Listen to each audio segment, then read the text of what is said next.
So when I say I have to fill in the lows, I mean these dips that will interfere with laying the floor.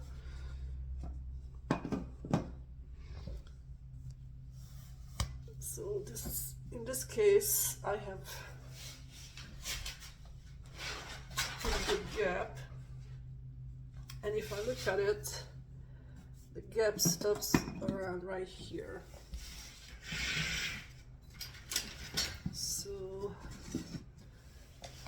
I'm gonna use roofing felt, which comes in a roll, and this is what goes on the roof before they put the actual roofing material on it. So I'm gonna cut a little piece of this.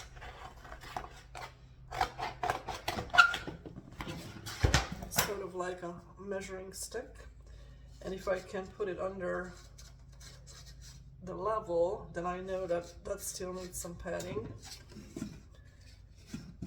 So I'll find the spot where I don't need padding, and this goes from here to here.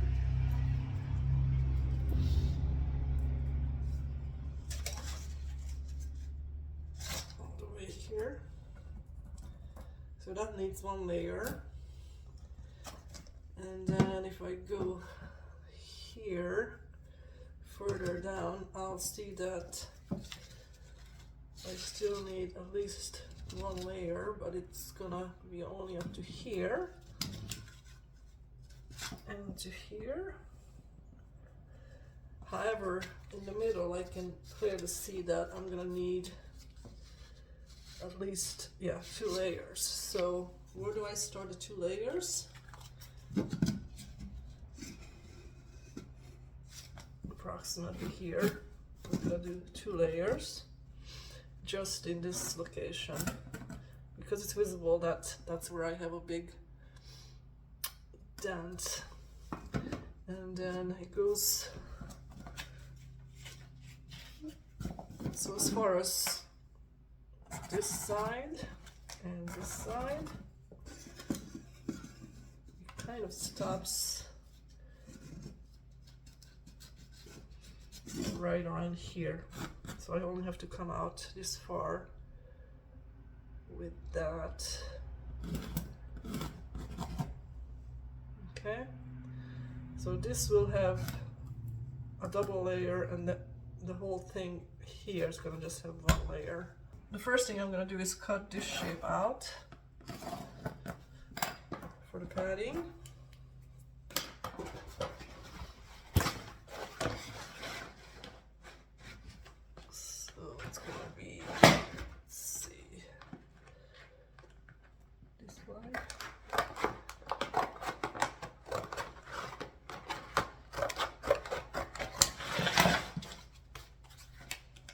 Like that.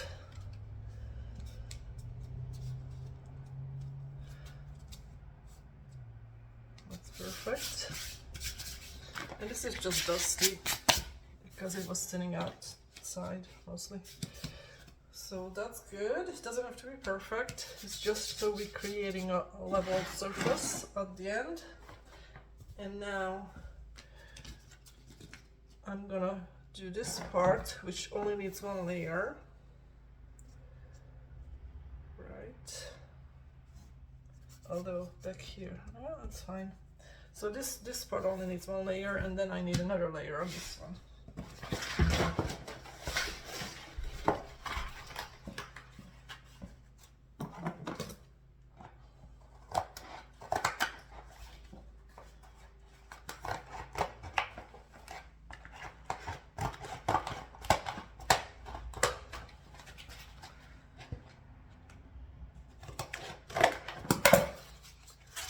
So again, 1 layer,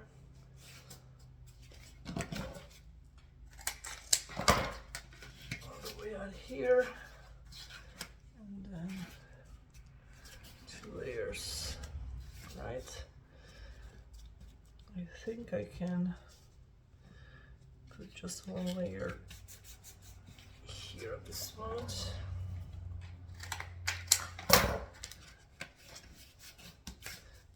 And And then I cut out a piece for this one.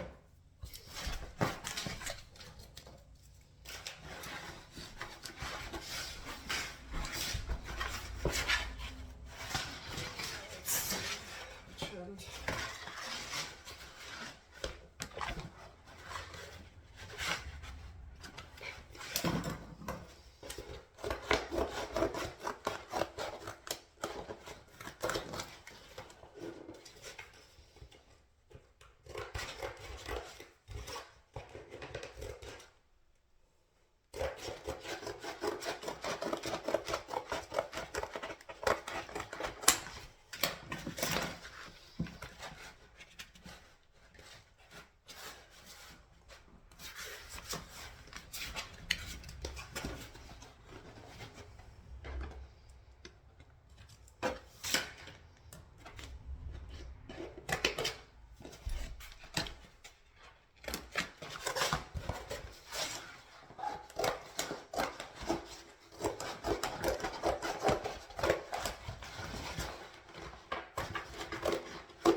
Then I go back and check it, make sure that looks pretty good.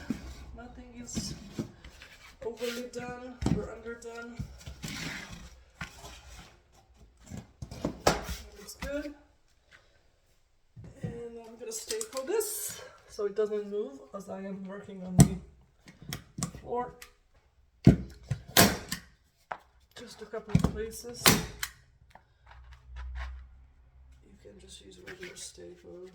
It doesn't have to be thick. I'm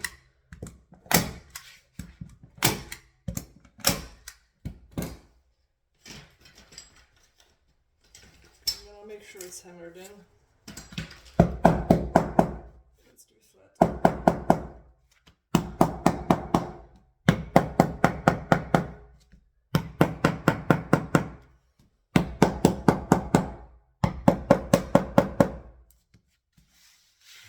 Create any humps.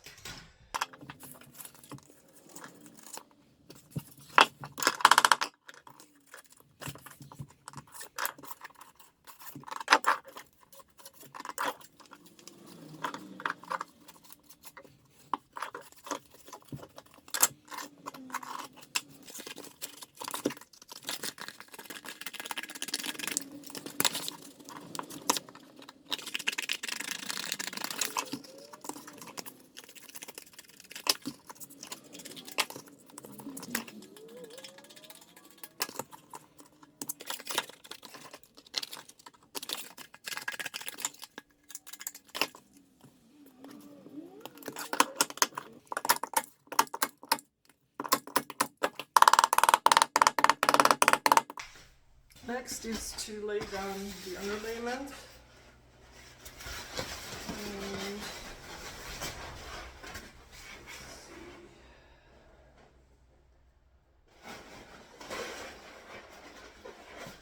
This is long enough. I have to get another piece. I'm gonna start with one.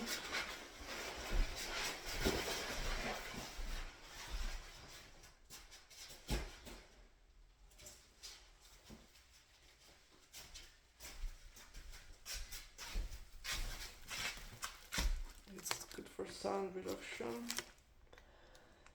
and it's pretty expensive.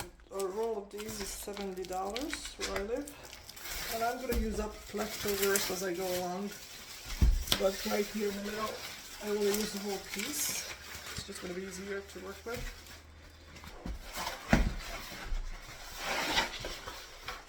First I need to measure it.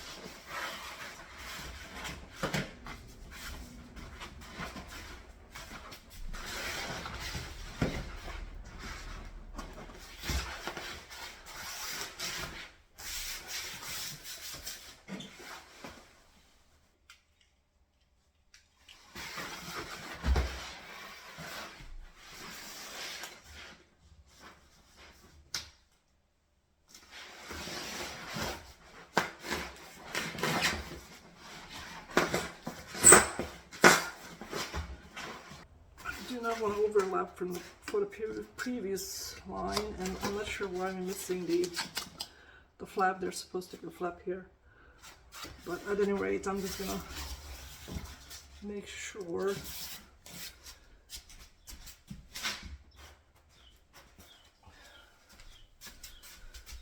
doesn't overlap. So I'm just gonna start stapling this in a few places.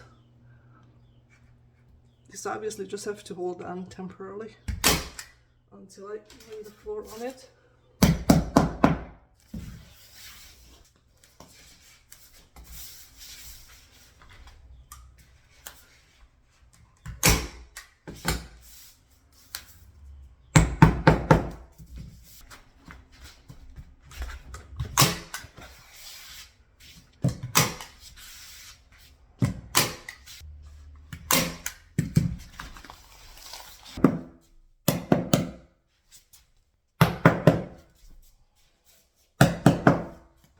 This is what it looks like, and you should have like a plastic flap to overlap for the next one.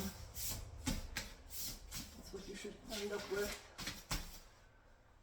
Okay, so we're ready to lay a few rows. Let's go take a look at the wood. This is 2 packs of wood flooring, and it's been laying here for 2 weeks now. I kind of sorted them roughly by size, and they're all different sizes. I mean, very few are actually the same size. And in the process,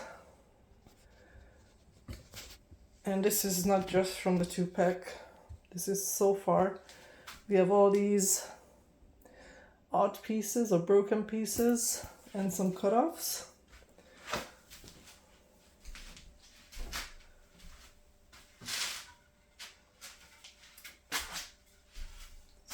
So, for example, this is actually just missing the little piece on the corner, so you can still use this, cut this off and use it as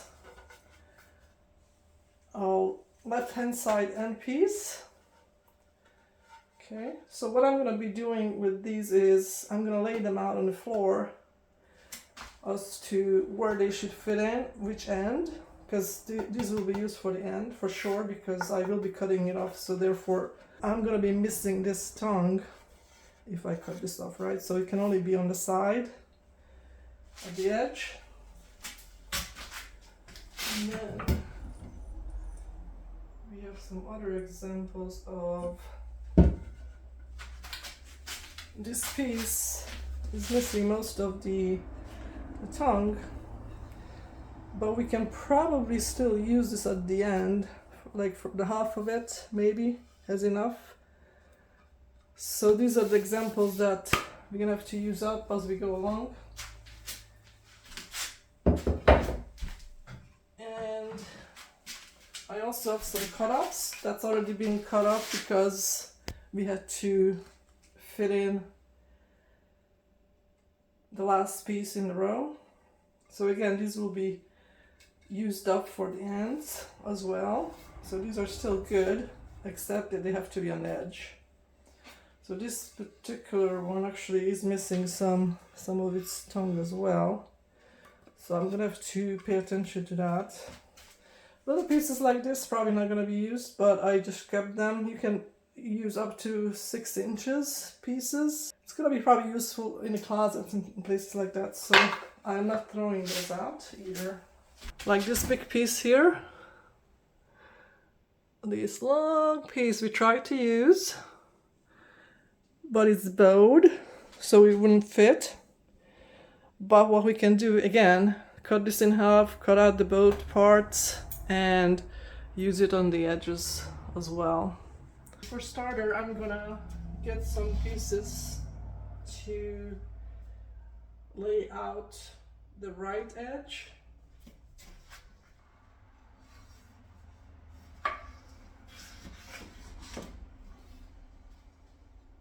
I want to be able to get rid of the unusable pieces.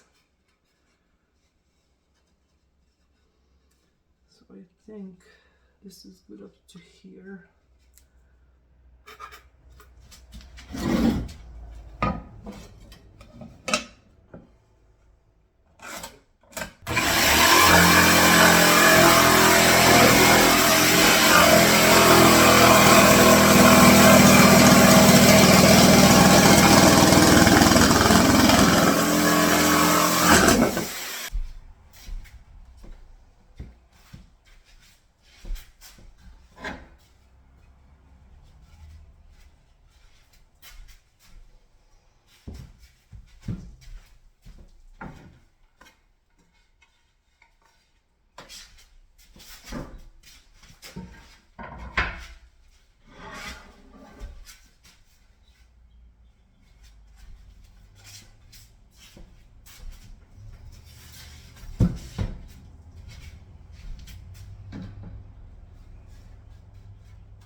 So now that I determined what my right side pieces will be from the cut-offs, I like to start from the right hand side.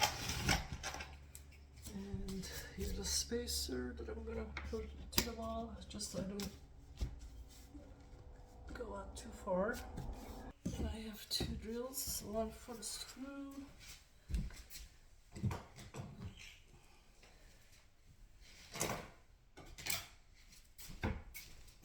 To drill. What you want to do is about 2 to 3 inches from the edge. You need a hole.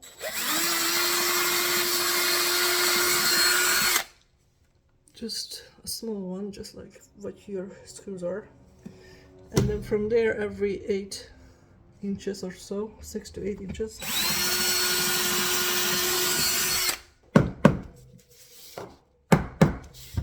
And then I'm using these trim head screws. They're 2 inches.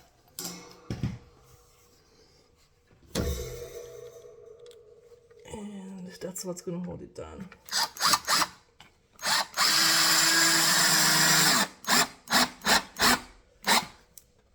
And make sure it's flush.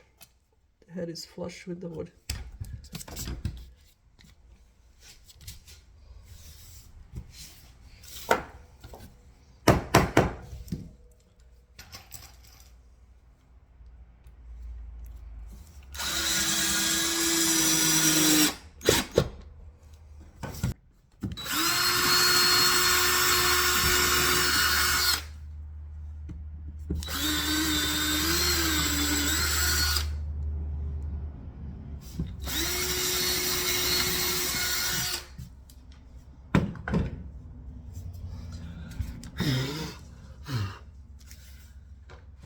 That's why I like to pre-drill these before I lay it, because it doesn't make a mess, right?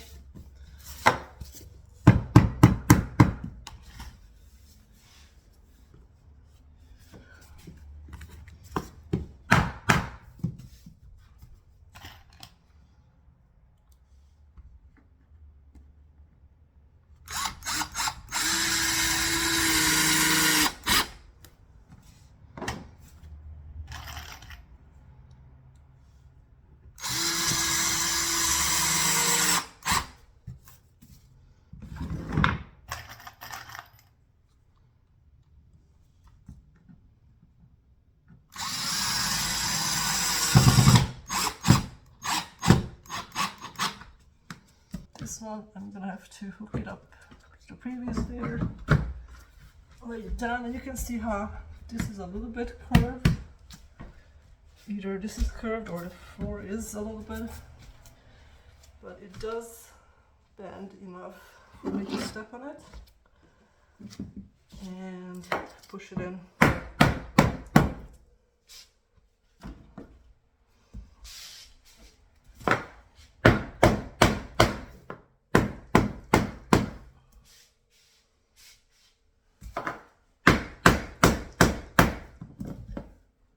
This gap needs to close for it to be good.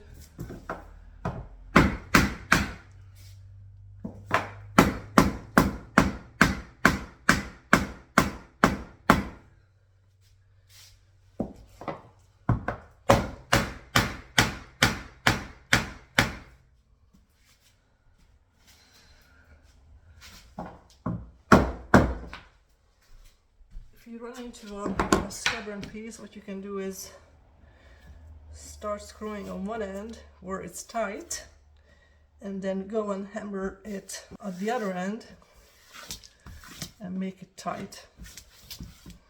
Now here I also want to make sure this is tight, so I'm going to hammer it from the other end.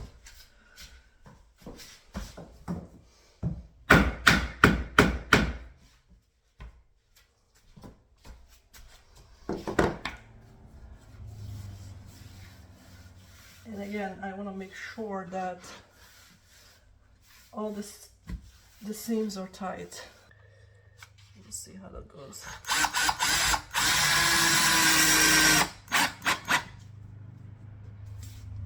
Okay, as I go along, I am still hammering.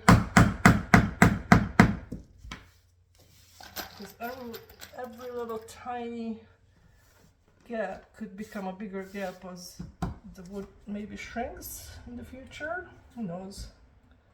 Although this is pretty dry.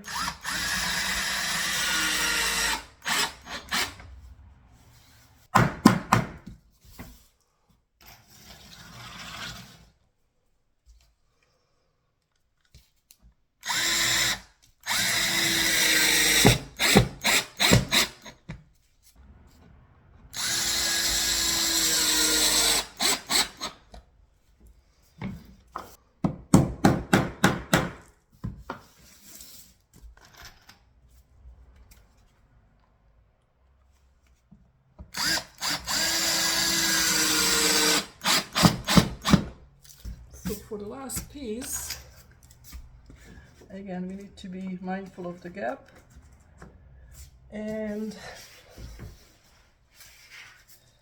I need to find one that's one piece all the way there, because if I try to do it two pieces, it's too short each.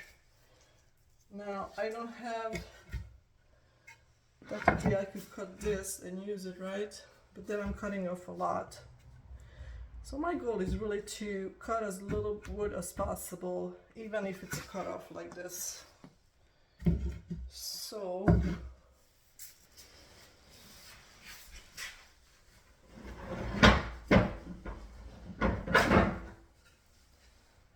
it's one of these, too short, right? So I need a little bit bigger than this. So this one I only have to cut off a little bit, so that's not too bad.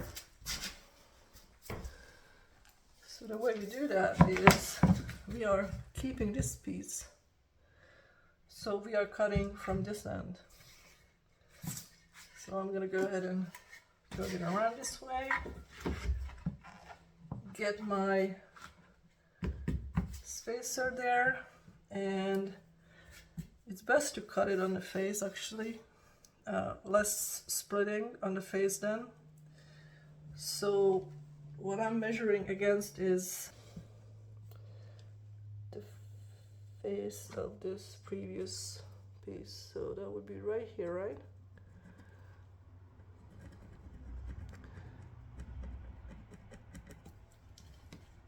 So I'm gonna go cut that off, and then I will be able to fit this piece in. Here's the piece I just cut.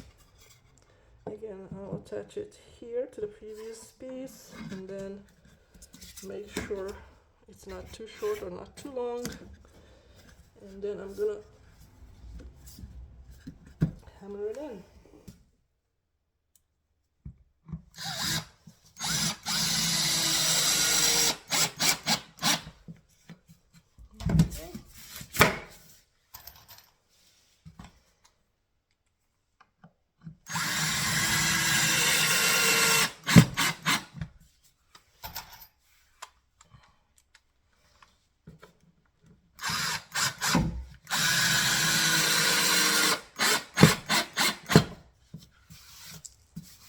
All right, it's done.